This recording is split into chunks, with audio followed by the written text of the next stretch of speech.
美商台湾科博公司特别撤离而且会有计是200多人。也毋过呢，即马就现即个地主是跳出来讲，这公司的金属废弃物拢无处理，因是直接待伫个农地内底，而且地方政府是拢放点点，所以今仔日立委陈昭华伊就要求环保单位应该爱甲物件全部拢挖出来调查清楚。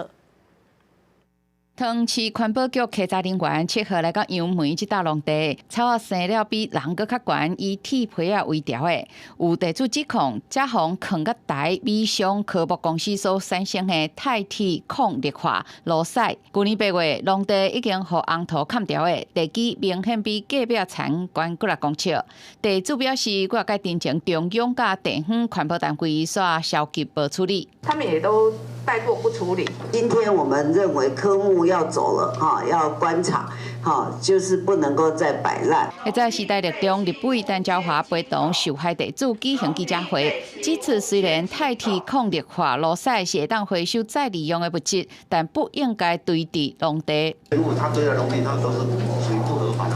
桃园市环保局说明，并不是消极唔处理。108年的时阵，有伫现场做土壤的检测，符合管制标准。迄时阵，嘛甲陈经理表示会当协助开挖来检测，但爱取得地主的同意。当然这边是可以配合啦，那只是说，因为它的持分人好像有47个，那就是要确认。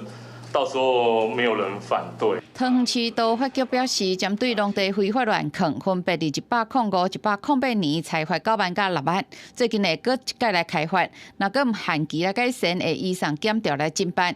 目前估计有2、3千栋垦伫农地，立委陈昭华要求环保署甲环保局爱协助来开挖，厘清非法乱谈的程度。记者林志文、吴家宝台北报道。